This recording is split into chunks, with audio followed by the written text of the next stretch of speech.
Alo, faleminderit shumë për intervistën. Do t'ja pyes lidhur me profesionin që ke zgjedhur ta ndjekësh të gazetarisë mes Shtetit Bashkuar të Amerikës dhe Shqipërisë. Mund na thoni pak më shumë?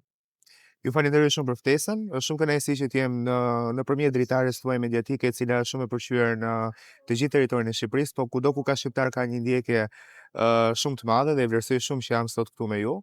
Në fakt, një përfshirje në tregun e mediave shqiptare në Shtetet e Bashkuara edhe gjatë kësaj kohe ku e kam nisur në Shqipëri, ka qenë një lloj rruge paralele për të krijuar edhe më shumë rritje profesionale për mua, por edhe më ka pëlqyer gjatë gjithë kohës që të jem një urë komunikimi për gjithë shqiptarët nga Shqipëria për Shtetet e Bashkuara dhe mendoj se jam munduar të shërbej sa më mirë për të gjithë komunitetin shqiptar në Shtetet e Bashkuara. Ku bëhet më lehtë gazetari, në Shqipëri apo në SBA?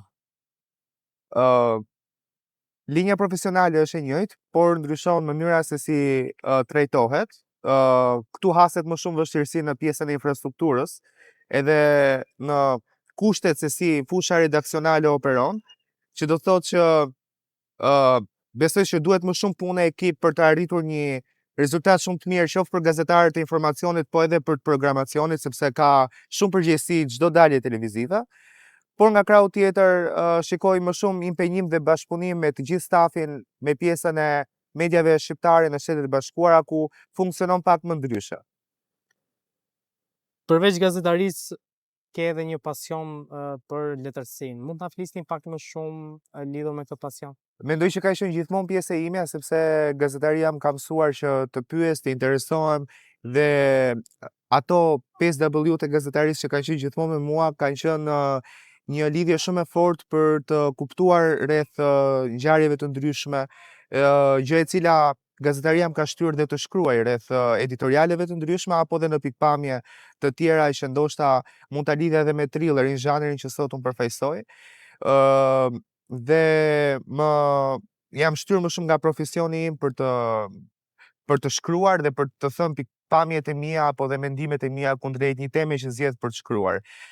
Mendoj që gazetaria ka shumë të përbashkëta me një shkrimtar. Unë nuk e quaj veten shkrimtar, jam një gazetar që frymëzohem për të shkruar nga tema reale ku secili mund ta gjejë veten dhe mund të ketë nga një mendim ndryshe. Pra edhe shkrimet e mia apo edhe botimet e mia janë tërësisht në fushën e psikologjisë njerëzore, ku çdo individ që do ta lexojë do të japi një perceptim dhe do të gjejë energjinë e vetes vet, sepse ka një lidhje emocionale shumë të fortë mbi njeriu, sidomos ky zhanër.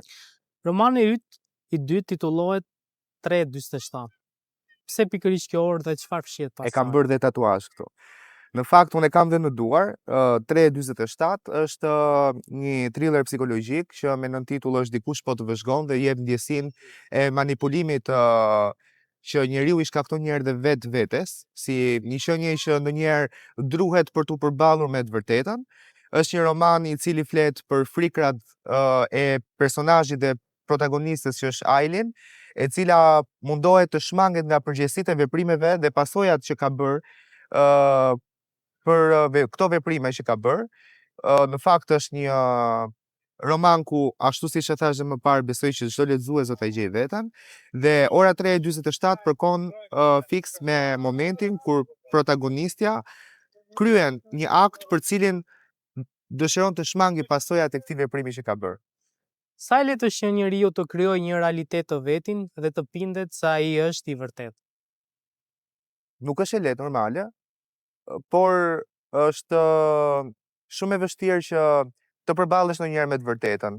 Dhe mendoj që ndonjëherë është më e lehtë të krijosh një realitet tjetër për të qenë kleptoman mendimi dhe thuash të vjedhësh mendime ashtu në heshtje, në mënyrë që njeriu të krijojë një realitet tjetër për mos u përballur vërtet me të vërtetën që ai e di dhe është koshient, po në subkonsciencën e tij do arrit ta luftoj dhe kjo është gjëja më e frikshme që njeriu mund të përjetojë kur e di të vërtetën dhe shtiret sikur nuk e di, në mënyrë që të përballet në një formë më të zbutur dhe më soft me këtë realitetin që ka ndërtuar.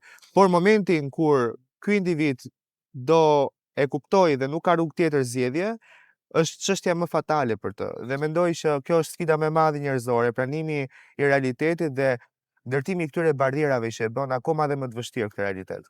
Sa nga ngjarjet apo personazhet e 347 janë frymëzuar nga njerëz dhe histori reale që ke hasur gjatë punës tënde si gazetar? Ailin më ngjan me shumë personazhe për cilët unë i kam ndeshur edhe përgjatë rrugtimit tim edhe profesional, sepse kam takuar shumë individ përgjatë këtyre viteve, të cilët krijojnë realitete në një heshtje për të fshehur edhe veprimet e tyre, por kur për fat keq mendojnë se në këtë formë do të jenë më të qetë zgjedhja e tyre. Gjithsesi do të jetë një moment ku secili prej nesh duhet ta pranojë të vërtetën ashtu siç është për të krijuar progres. Është vetëm një mënyrë pranimi, hapi i parë për të krijuar çdo objektiv që ne kemi. Romani yt i parë Sekreti i fundit lidhet me ngjarje reale nga dosja Epstein dhe trafikimi i fëmijëve. Çfarë zbulove gjatë kërkimeve që ti ke bërë dhe çfarë të ka tronditur më shumë? Sekreti i fundit është e vërtetë është bazuar në ngjarje reale, frymëzuar nga dosja Epstein. Në fakt shumë kritik kanë komentuar rreth saj, madje edhe bashkëpunëtorë apo dhe miqtë e mi të afërt më kanë thënë që pse e ke titulluar në këtë lloj forme Sekretin e fundit, sikur ka lidhje direkte me dosjen Epstein, sepse ndoshta dikush mund të pyesi që kush është ky individ që do të shkruajë rreth kësaj dosje. Në fakt, unë jam një gazetar që kam dashur gjithmonë të shkoj lajme deri në fund dhe kam hulumtuar shumë rreth shumë temave. Dhe ndoshta edhe përfshirja ime në median ku punoj në Shtetet e Bashkuara më ka bërë që të hulumtoj pak më tepër rreth kësaj dosje, e cila për fat keq është e vërtetë dhe ka ndodhur dhe ka prekur shumë jetë njerëzor. Për hir të së vërtetës, historia e Lucias, që është personazhi dhe protagonistja e këtij romani, është e vërtetë dhe është bazuar në shumë raste ku janë trafikuar fëmijë me pretendime për një jetë më të mirë nga vendet e varfra dhe janë trajtuar në mënyrë njerëzore. Por rasti i Lucias, ajo nuk ishte vetëm një viktim. Sipas këtij romani, në Sekretin e fundit, Lucia trajtohet si një dëshmitare dhe ku i gjithë rjeti i krimit të organizuar, përfshirë dhe me pushtetarë shumë të lartë, do të friksohen nga Lucia, pavarësisht se është vetëm 14 vjeçë, do arrijë që të jetë një dëshmitare e gjithë kësaj situate dhe do arrijë që ti luftojë të gjithë. Pas gjithë historive që ke dëgjuar si gazetar dhe atyre që ke krijuar si shkrimtar, a beson ende se njerëzit janë në thelb të mirë? Mendoj që ne jemi të prirur të gjithë si human të jemi të mirë, sepse ne kemi lindur të mirë, të tërsohemi nga nevojat, frikrat, apo edhe kushtet për cilat ne erdhitemi dhe çfarë dëgjojmë. Pra ne të keqen e gjejmë rrugës, askush nga ne nuk ka lindur i keq. Ndonjëherë na pëlqen dhe e keqja, sepse tundohemi, jemi si qenie humane jemi dhe të tundueshme kundrejt keqes, por nëse do të punojmë më shumë me më të mirën tonë, gjithmonë do të realizotojmë më të mirën tonë. Sot, për fat të keq, për shkak të avancimit të teknologjisë dhe dritareve të ndryshme mediatike, të cilat kanë të mirat dhe të këqijat e veta, ato komentet e rrjeteve sociale apo edhe mënyra se si ne mund të komentojmë dhe të japim më shumë lirshëm mendimin tonë, e bëjmë pak më të dukshme energjinë e mirë apo të keqe. Pra, nëse ti do të shikosh, po marr rastin për të bërë një scroll në rrjetet sociale, nëse do shikosh shumë komente pozitive dhe ti je i prirur që të japësh një koment pozitiv. Në momentin që ti do shikosh shumë komente negative, do jesh shumë i prirur për të dhënë një mendim negativ, sepse ne jemi qenie të cilat ndoshta dhe ndikohemi emocionalisht në vetdijen tonë edhe duke parë se çfarë ndodh me njerëzit e tjerë. Por nëse gjithë do ta ruajmë me fanatizëm atë energjinë tonë pozitive, mendoj se çdo gjë do të jetë më e thjeshtë, do të kemi një bashkëpunim më të mirë me njëri tjetrin, do të jemi të çuar në mëngjes më pozitiv, do ta shohim diellin më me pozitivitet, do të nisemi me një energji më pozitive për jetën dhe kështu, po të nisi dita kështu dhe të mbyllet dita kështu, do të jetë diçka më e bukur për gjithë. Për çdo person që beson që ka një element mirë të vetja dhe do ta ushqejë këtë dhe t'japi më të mirë nga vetja e vet. Ke diçka në dorë që pritet publikohet së shpejti? Në fakt, kam mbyllur ciklin e romanit tim të tretë. Nuk dua të flas shumë për të sepse është pritje të prezantimit dhe të publikimit përgjatë muajit tetor si një fazë përgatitore me panajirin e librit që do të jetë këtë vit. Është një punë kolosale që është bërë për të botuar 3 romane nga Shtëpia Botuese Univers, për cilën e falenderoj shumë dhe redaktoren Iliriana Jaku për një punë shumë precize që ka bërë edhe një ndihmes shumë profesionale që më ka ofruar në realizimin e të 3 këtyre romaneve.